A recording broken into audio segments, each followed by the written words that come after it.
Hi, everyone. My name's Khari Johnson, and I'm a reporter for VentureBeat, cover bots and AI for them.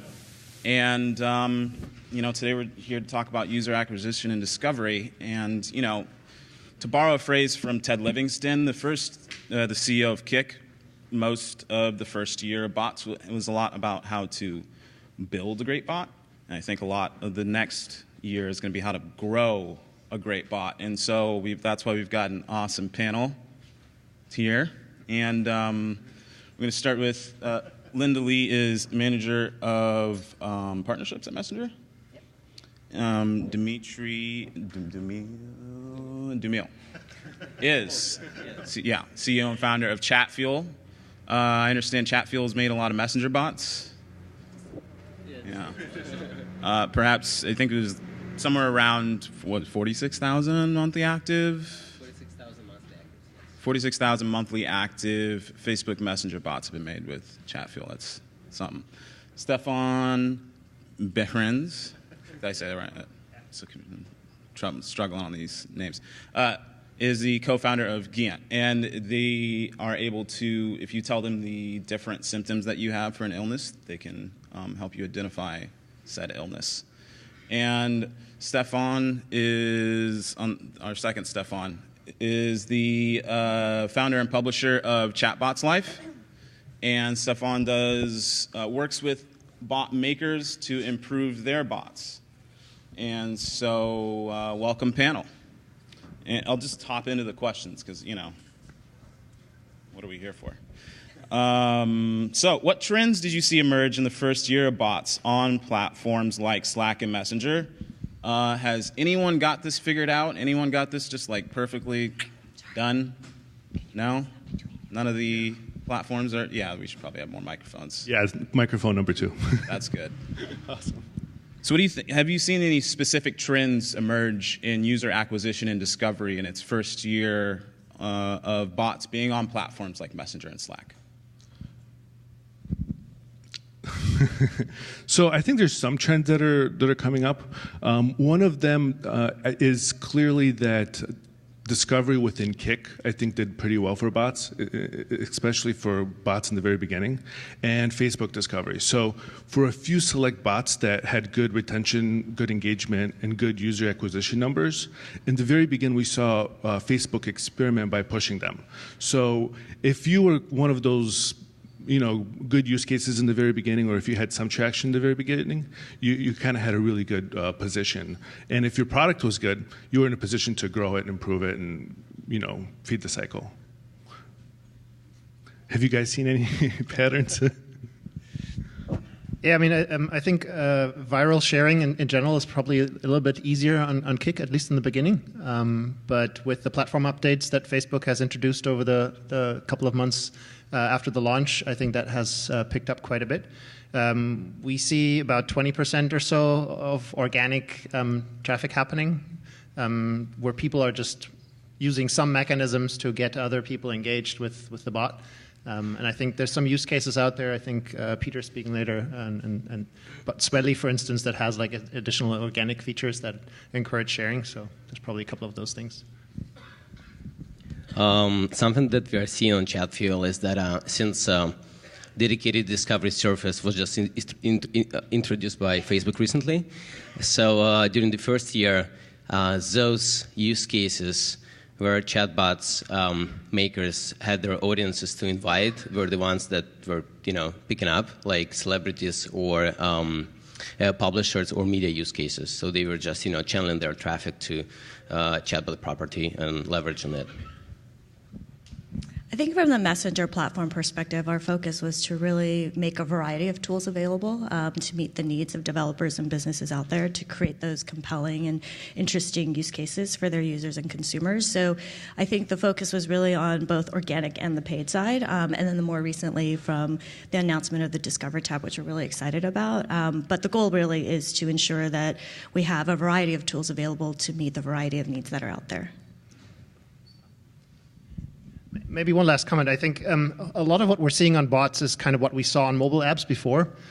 So I think last year was kind of the fart app stage, that we went through on mobile as well, with lots of like really shallow, small use cases that were kind of funny. and that spread virally, but we're not generating a lot of like long-term engagement with users. And I think now we're seeing more and more like deeper use cases of the platform that leverage the underlying like uniqueness of the platform better, rather than just sending you notifications about news every day, right? Which is kind of what you could have done on email before. But Messenger has more penetration because people haven't figured out how to block stuff yet, right? So that's kind of the opportunity. And in the work that each of you do you have any favorite techniques or ways of going about user acquisition or discovery? Stefan, you'd mentioned a little bit earlier about viral looping. Yeah, so one of my favorite techniques is using viral loops within the product. And I think this becomes more viable once you have a good product and you have some sort of product market fit. So as soon as you get that product market fit, then you could really think about scaling in a meaningful way. You know who your users are, you know what problem you're solving, and you know where they are and how to target them. One of the companies that I worked with, a Near Group, and I think Prashant's here, we created a viral loop within the Near Group bot, which was in essence a way for users to get more dates, more conversations, by sharing with other female friends. So it was pretty effective. We were getting like 1,500 new users per day, like 45 a month. So I think that's one of my favorite strategies, is embedding this sort of thing in the product and having the product market itself in an automatic way. What's worked really well for us is using influencer marketing. I think, as Dmitry said before, people that already have audiences essentially is the way to tap into a new delivery platform and get them excited about a new way to interact with their audience, or with influencers in particular. For us, this has worked really well for two reasons. I think on one hand, I think for most people that have never used a bot before, which is the stage we were in last year, and probably still for the majority of the population this year, they have never interacted with a bot before. They have no idea what that is, how that works. They may be a little bit scared, intimidated, I don't know, or don't know how to use this new interface. And having a video where somebody that you trust go through the experience and explain step by step, maybe make some mistakes, laugh about it, actually drives engagement later, so that people kind of feel empowered to use and interact with this new platform that they may not be familiar with. And we've seen a great success in getting people into these experiences and go deeper by having things explained in a video before. This is something that you've experienced with your bot, right? I mean, starting with you offered instruction to people and saw results. Yes, so we try to identify influencers that already had audiences and essentially tell our story, what it is that we're trying to achieve. Help people that are concerned about Zika figure out if that's a current concern for them and check their symptoms. Help us get the word out. It helps people that are sick or maybe don't have the right information at their fingertips. And that story really spoke to a lot of influencers, and then the influencers made videos in their own way for their audiences. Some videos are hilariously funny, others are kind of more on the matter of fact, but they know what their audience wants and how to best approach them, and they create the content. We just help by explaining how the product works and giving them some pointers, but in general, they explain the product in their own words, and I think that's what makes it effective. Dmitry, were there any particular insights that you've seen from the 46,000 monthly active bots that you have that have been made with Chatfuel? Sure. We were lucky to observe, a lot of people experimenting with user acquisition on our platform. So in general, we see like 4 typical ways to acquire users. First one is paid acquisition. That sounds pretty obvious, but a couple of tips I want to share with you. First is the most efficient way to acquire users to ads right now is to use 2 following mechanics. One is use a video ad, and whenever a user taps on the video, then a bot can reach out to a user initiating a conversation. So this has seen amazing conversions. Second one is sponsored post, where a bot can reach out to a user if a user posts a comment. So this is like the second most efficient way to acquire users. So you have a post and people commenting on it, and whenever they post a comment, the bot reaches back. Second one is, Facebook discovery surfaces that are now starting to roll out to more and more users, as far as I know. And those bots that are featured there are getting a lot of visibility. So I highly encourage you to make sure that you submit your bot to the surface and wait until it's approved. Third one is viral acquisition. So one of the biggest bots on our platform and on Facebook Messenger is called SuperBot. It was featured during F8 conference recently. And the way they got to hundreds of thousands, millions of users actually, is by asking their people who use their bot to share the bot at the right moment. So it's a prayers bot. It serves, it helps people to pray. And at the good moment, they ask to share the information about a bot, and people happily do it because it's the right moment and the bot helped them. And what was the last one? And the last one was, as I mentioned right before, if you have any currently existing channels, make sure that you redirect traffic from those channels to your Messenger bot, because bots are particularly good at at retention if done right, and engagement. So, for example, TechCrunch, they posted, they have a reach us on Messenger button, and it's right on the facade of TechCrunch.com. So they were getting quite some traffic from this channel as well.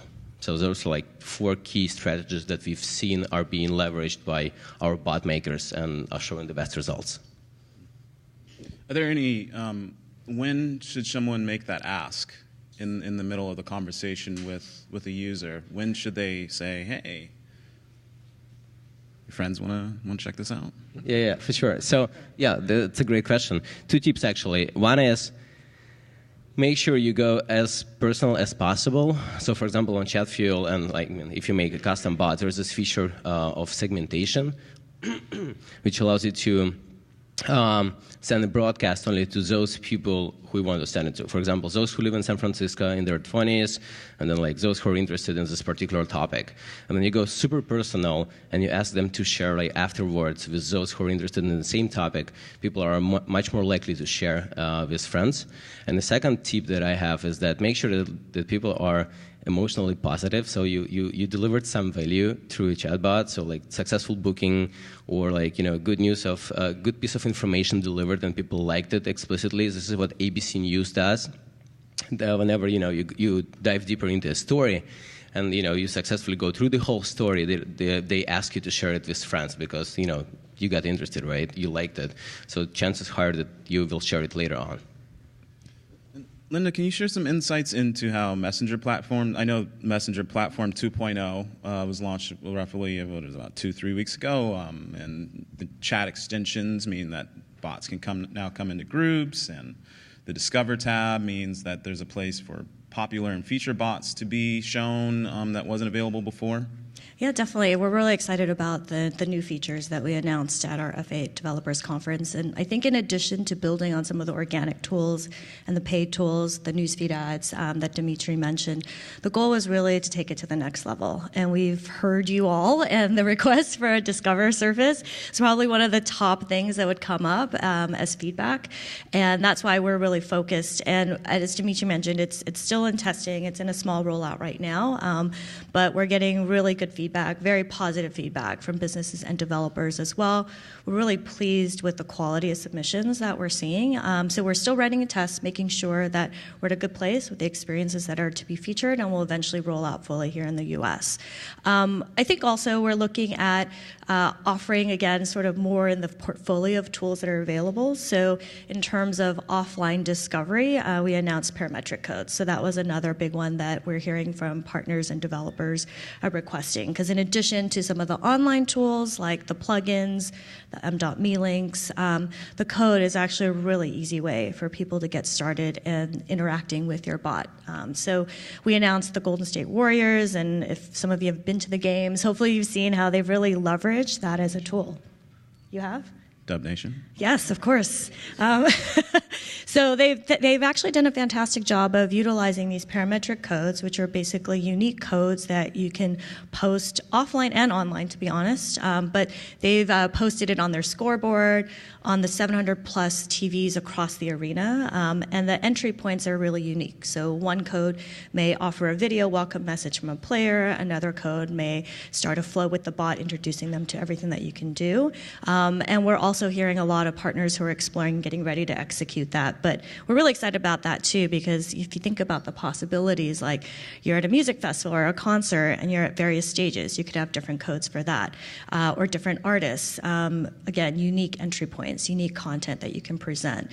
Same thing with perhaps offline shopping. You're in a store, you have different codes for different pieces of clothing, sizes, colors that may be available. So we're really excited to hear about the ways in which people are starting to explore and get ready to implement those. And can you talk a little bit about, well, I guess the importance of, or the differences between organic sharing and paid advertisement and marketing? Sure. Yeah, it's interesting because I think the organic side is one that it should be really the basic starting point for how bot developers are starting to promote awareness, because you all know where your users and your customers are. That's the best place to start. And as Dmitry and Stefan, both Stefans have mentioned, it's about finding where those users are and redirecting them back into the experience with the bot. From a paid perspective, what's great about that is you can really utilize the custom audiences and the targeting that Facebook ad systems has to offer. So you can get more segmented, you can do more targeting, and offer those more personalized, relevant experiences for your users. I know folks from the Sephora team are here, and they've made use of newsfeed ads and found some good success there. So we're seeing a lot of a good signal in that respect. And to the rest of the panel, in the work that you're doing, how important would you say it is organic sharing, trying to get that sort of virality there, and paid advertisement and marketing? Well, we've doubled around with paid advertising a bit, and I think it has come a long way throughout last year, and now actually having the ability to have custom postbacks on individual ad campaigns, so you can sort of deep link into a particular interaction, that has really boosted the engagement rates that we've seen on the platform, so that's been great.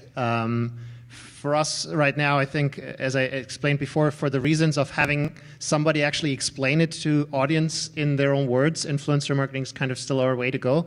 But the targeting capabilities of the Facebook platform itself and the reach it has, obviously, is amazing. So if you want to target a new territory or a specific segment or people who visited your website but then never showed up in your product, those are all ways that you can kind of make sure you get the most out of your existing acquisition activities. Or re-engage people, just like with retargeting, as any other online business, you can employ the same tools. So I think it's great. It's a combination of the organic, the sharing, and then also the paid advertisement opportunities in the toolbox. Have you seen any specific? Well, can you talk a little bit more about re-engagement specifically with bots? You? All right. That's a great question. So, in terms of re-engagement, a couple of things. Well, first of all, you can use deep linking to make sure that you redirect people back to particular areas of the bot, as Linda mentioned. For example, you can lead them to a video or to different story or to different experience to check out, for example. Second one is there is something called sponsored messages. So I'm not sure if it's publicly rolled out. Is it? Yeah, it's in beta, but something to look out for because some customers are experimenting with it. Basically, it gives you an ability to reach back to your users with marketing messages that you have to pay for. But some customers that use this feature, they really like it because it's very efficient in terms of ROI. What else? Second chance. Second and third and fourth until you get blocked or hopefully not. Yeah. Maybe another comment, I think the first stage of re-engaging users was kind of sending out static push notifications, kind of like a static message reminding people that your bot still exists and pushing you to the top of the conversation list. And we've seen some success in that in the beginning, but we've seen a lot more success if you manage to do it in like small interactions. So rather than sending out just one push notification that's like one message, we're sending out a message that is kind of a mini conversation. It always ends with a question, gives people an option to respond, and is essentially like 2 or 3 little questions, like a mini interaction. Right? And we've seen great success in that because it's more conversational. It's more what you would expect to find on the medium. You don't want to get a newsletter say, hey, this still exists. It's more like if I ask you a question, you're much more likely to respond to it and then re-engage with the experience. So that's kind of what we're focusing on at the moment. Just want to build on your point. It's a really great point about making, that you go as personal as possible. So, for example, Christina Milian, the celebrity from LA, so she launched her bot, and the onboarding flow that she created was very,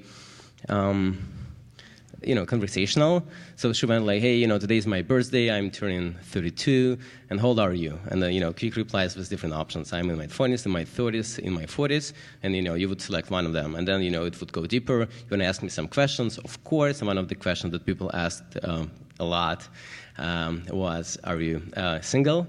And, she would reply, I'm single, raising my daughter, and what about you, right? And then people would, answer like, I'm single, it's complicated. But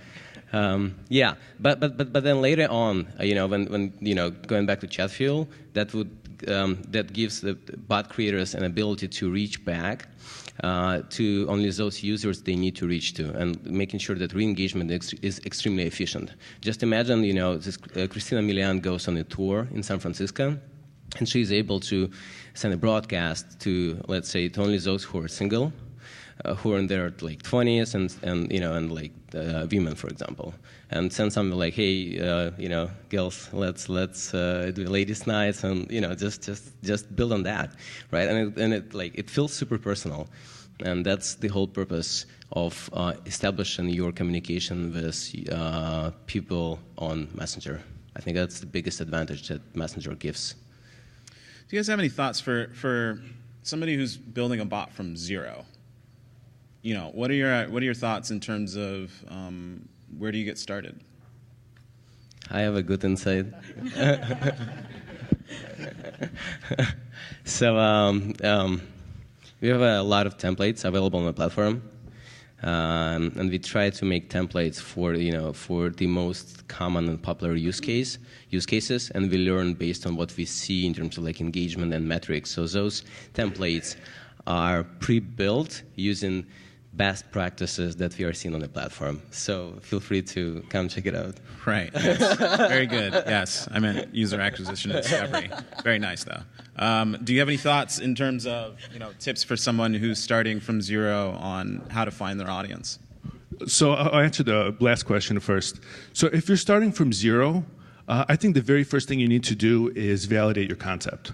So I would say go out and talk to like 10 people, make sure that the problem is painful enough, and if the problem's painful enough, create a prototype on Chatfuel and make sure that it solves that problem. And if it solves that problem and the problem's painful enough, then you could start worrying about creating distribution channels. So to do this process, you can probably do it in a weekend. Literally, it could take you 2 to 3 days. And once you've done that, then the real problem is the business one, which is how do you get users? How do you acquire people to come into your bot? And I think initially you should try to create at least one viable distribution channel where you have kind of like a drip of users coming to you on a daily, weekly basis that you're servicing. And once you have a small, steady stream coming in, even if it's a small stream, can you take that stream and can you make sure that like 6 out of 10 are very happy, assuming they're your target audience? And if 6 out of 10 are happy, can you turn that 6 into 7, into 8 till 9, and so on? And one of the issues that I see sometimes with companies is they'll create one distribution channel and they'll stop there. They'll have that like one hack where they're getting a lot of users, but soon as something changes with that distribution channel, and that distribution channel might be, Facebook videos. Facebook videos might be new, they might be cheap, and other people might not know how to use them properly. But once the market catches up, what are you going to do? So you always want to try to get multiple distribution channels and try to get distribution channels that can't be knocked off easily. An example of that would be maybe like search engine optimization, appearing #1 on Google, or on the first page at least. So when people are having that problem, you're coming up as a solution in multiple areas. To add to that, I really like the point that you made about like starting small and then iterating. If it's your first time designing a chat experience or a conversational experience, you will have assumptions about what your users will do, and I'm telling you now from experience that they're going to be mostly wrong. So the way to do it is essentially to build something quickly, have a trickle of users come through, and then iterate. Try different things, try a bunch of wild ideas, and then see what works, and you'll be surprised what the answers are sometimes. So. And also, the second thing, I think that's sort of the infrastructure for that, and you know, that's I guess why we're here on the Dashbot Super Conference. Measure everything you can and look at what people are doing, what kind of experiences they have in your bot. Look at the transcripts, see how people interact with it. What are the loops that they're going through? Where did they get stuck? Where are they frustrated? Right? Where do they send you these hate you messages or love you messages? And figure out what those moments are that trigger emotions and get people engaged. I would like, maybe last point is I would try and build an experience that at least some portion of your users will really like, right? I'd prefer to build a bot that 30% of users will love and the rest hates, over building something that is bland and that most people kind of agree to or be indifferent. So find something that's a little bit edgy, a little bit out there, a little bit, kind of memorable, because then you have a much better chance of like solving a problem for those 30% of users that really like you. And then they will be engaged enough to help you with your viral distribution, tell your friends about it, and so on. So. Just wanted to add and just emphasize what Stefan K touched on, which is the starting point and thinking about what is it that you're solving for and identifying those pain points. And that's often the conversations that we have with the partners that we engage with, which is, if you're a business, how are you engaging with your consumers and customers today? What's missing? Is it email and the fact that people are just getting bombarded and they're not reading and opening their emails? Messenger is a terrific channel for that, and being able to get that push notification. If you're an airline like KLM, is it because you don't like getting SMS plus email and other forms of communication? Great, get your boarding pass, your confirmation, your flight notifications all in one channel. Make sure that you're clear on what you're solving for. What is it that you're trying to address? Because with all the tools that we have available on the Messenger platform, if you're not solving for the right things, you're not going to get that acquisition and retention that you're looking for. Just want to quickly add here. And don't hang up on this concept of like high retention. The most important when you start is, obviously retention graph goes down, right? But make sure that at some point you hit, it becomes flat, and it could be like as small as 5% of your users stick to your bot. But then, having this flat graph means that you found some people who are constantly using it, and then later on you can reach back to those 5% and realize what is that they like the most, and then re-engage, through paid ads or different channels. How do you find more of such people? Don't try to evaluate your bot based on okay, so the retention is less than 60%, so it's probably a bad idea. We've seen a lot of people doing this mistake, and just try to do vice versa. So one of the things that I'm curious about heading into, into the next year is the types of bots that are out there that are working with other bots for recommendations. So there's a Pitum style that does fashion style, and then they, I think, recommend Parent Hub's bot or similar ones. And then there's the Rad bot. I think they do a recommendation network. Are you guys seeing a lot of success with that sort of approach, or are there any other trends that you're seeing in user acquisition or discovery going forward?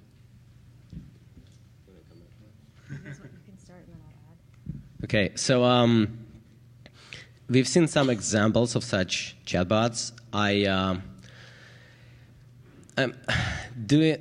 You gotta be super careful because depending on how you approach it, it might be not in line with Facebook policies. And if it's not in line with Facebook policies, then it's not reliable and long-term method of acquiring users. So you gotta be careful and just experiment. I think what Dmitry's referring to is the fact that from a messenger platform perspective, we're still quite sensitive to that balance between promotional and non-promotional type of messaging. So when it comes to that type of commercial promotion, there are certain ways that you can do that on the platform. So through things like sponsored messages, but as well as under what we call our standard messaging, the 24+1 rule, where as users interact with the bot, you can then respond with whatever content that you like. There are no limitations there because they've indicated a desire to interact with you. So just want to make sure that's clear. But I think we're really interested and excited to see some of the experimentation and leveraging bots off of each other. And I think it's still early, so we'll see how those results look. One of the areas or trends that I'm really excited about is what we announced at F8 around chat extensions and that social discovery. And I think we've all touched on that a little bit too, that viral element of sharing. And with chat extensions, what's great is that you can bring bots and content into your conversations with your friends and family. So if you're talking to your family member about what to make for dinner tonight, you can pull up the Food Network chat extension and share a recipe idea. And even if they've never interacted with the Food Network bot before, now they have an easy way to access that bot and have that direct conversation as well. So I think it's early days for that as well, but we're seeing a lot of interest from developers and businesses who want to leverage that aspect. I haven't seen it yet, but I think one area that I would be very excited about for the future is, for instance, I mean, we're a bot in the health space, so we're trying to help people discover symptoms and possible conditions that are underlying these symptoms and whether they need to go to a doctor and so on. But it would actually be great that if you have a hook into a user that has a concern, maybe they're overweight, that you could loop into that a bot that does, I don't know, fitness tips on a regular basis, right? Or exercise ideas or healthy recipes for healthy eating and things like that, where we still have the sort of the main user interface, but you can essentially offer up content from other channels. And then if they like that, they can add that bot to their conversations as well. So having a more loosely integrated way of like weaving different bots that are kind of specialized in one area together to a more exciting user experience. So that's an area that I'd like to see happening because it should be easy with bots. So when it comes to these sort of bot-to-bot connections, I wrote an article about this maybe like a few weeks ago, maybe a month ago. And at the end of it, I created a spreadsheet where anyone can go in and sign up. And then you get access to the spreadsheet. So you'll see all the other bots and all the other bot makers that are looking to connect with bot makers. So you could see if there's some overlapping use cases where it's complementary. For example, if you're a health bot or a hospital bot or a nutrition bot, there's a lot of natural handoffs that could happen. But I think in the very beginning, it needs to be something that's more done on a personal level where the bot makers know each other, there's trust there, there's quality, and then as it grows over time, it could be automated more and more. One of the interesting ideas I think I've heard over the course of the last year or so in covering bots is I was talking with, I think it was Lily Chang from Microsoft. She was talking about this approach of some potential bot store where the platforms would work together to bring all available bots to a single place for everyone who doesn't really know where to find them across the different platforms that exist, which was a really interesting idea, sort of like a bot search engine or a store of sorts. But that's all to say, how would you like to see chat platforms and the ecosystem of companies that are making services and products for those platforms work together on user acquisition and discovery in the future? So I like the idea of having like a search engine, and I think the cool thing about bots is that essentially their long-term potential is kind of similar to websites in that they could have a long tail effect. So if you go to the App Store, like the top 50 apps have like almost all the users, and the other 2 million apps no one uses. So we definitely don't want that with bots. We want it to be more like websites. So if you're still like the 10,000 most popular website in the United States, you're still making a good amount of money. This sort of long tail effect also is very prevalent in like Amazon, right? And that's kind of, I think, one of the huge opportunities is that programmers and developers could, for the first time, create products that have they could service a few thousand people successfully and still be economically viable. And I think one of the ways to solve for that is through a really good discovery. I think it has to be more like Google, and I also think that it has to be embedded in conversations in some way. So let's say me and Dmitry are talking about, on Messenger, and he says, "Hey, I just got a parking ticket." Maybe very soon, Facebook introduces Dmitry to the Do Not Pay bot, for example. So I think we're going to start to see more and more natural discovery like that. Can you send me the link? So this, the Chatfuel actually started 2 years ago with this StoreBot, which was a bot store for Telegram bots. The Telegram is another messaging app popular in different countries. So what we've seen is that people are not looking for bots. So very rarely there is this explicit intent. Okay, so I have a few minutes. What if I look for a cool bot? So people rarely do it. We have several million users on StoreBot, but based on the usage that we are seeing is that bots are meant to be contextual. So the main superpower is that as Stefan offered an idea, right? It's got to be something within this context, maybe offline, so I can engage with this venue, for example, or within my discussion. This is where bots' sweetest spot is, based on our experience. Other than that, I see a lot of things happening already, between companies partnering and integrating. So, for example, we integrated with Dashbot to provide analytics, sophisticated and super detailed analytics to bot makers because they're doing great job on it. So I think we're going to see more and more of such collaborations and integrations, and it's going to help the whole ecosystem develop and thrive. I'll just add really quickly that hopefully you guys are always just on Messenger, because what other platform do you want to be on? But that being said, it's an ecosystem. So we're happy to hear the feedback and learnings. And I think Dmitry and Chatfuel and the learnings that you all have brought over from Telegram, feedback we hear from other developers who are developing on other platforms too, really helps inform us from a Messenger platform perspective to make sure we're meeting those needs and building out the set of tools that you all need. Well, that's it for my questions. Do we have any questions from the audience? I think we still have about 10 minutes to go. See one in the far back. How are we going to do the microphone situation here? It's not a... I'm sorry. Nice. How's that?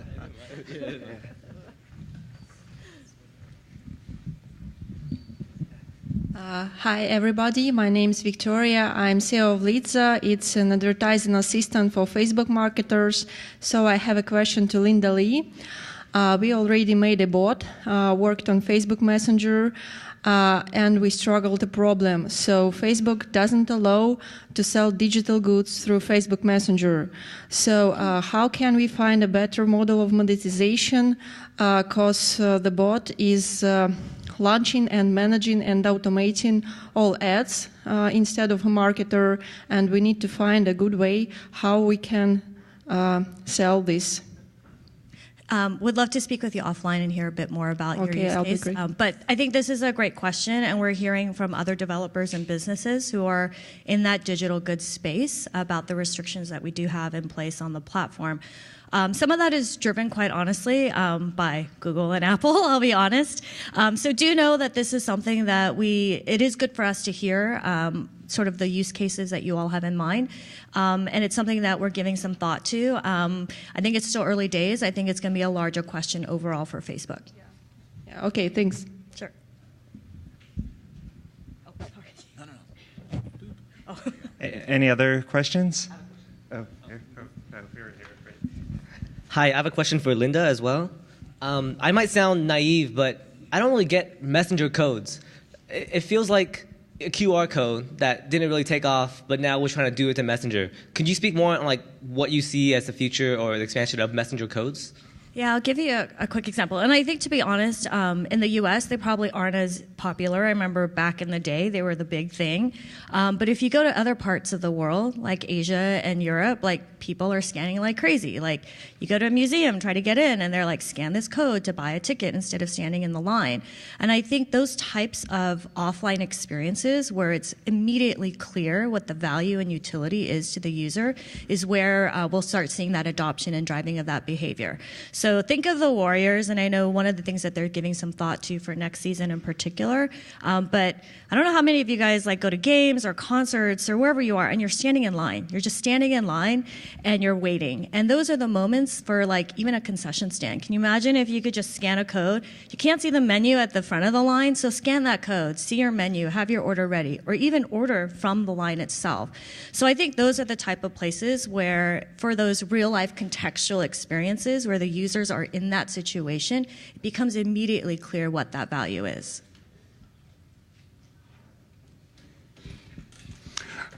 Hi, I'm Dmitry. I'm with Edwin AI English Learning Bot. So I have another question for Linda, sorry.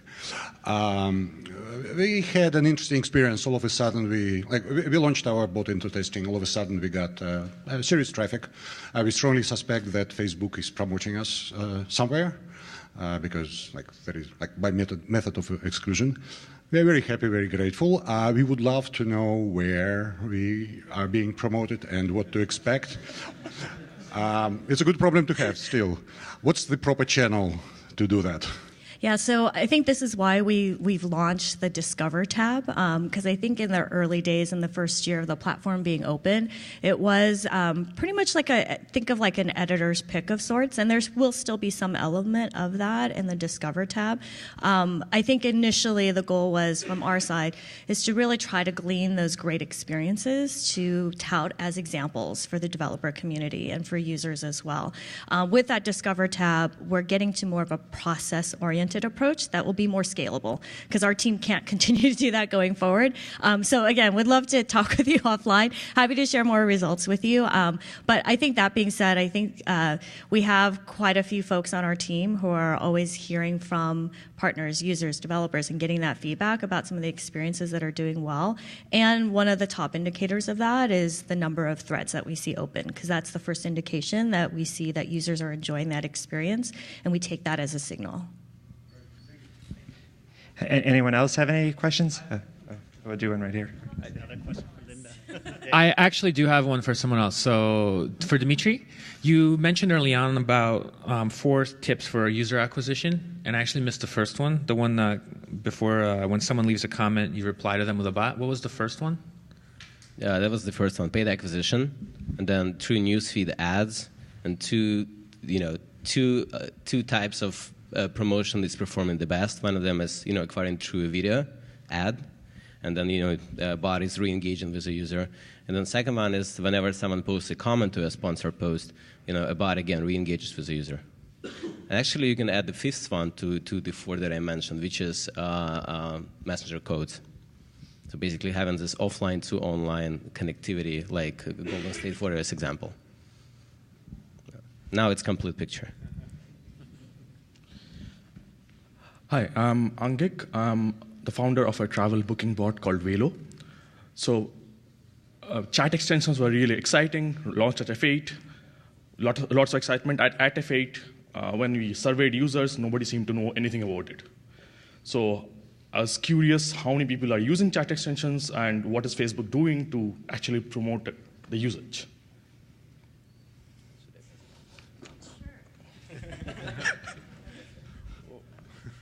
Okay, what's the question? I could take that question. Thank you.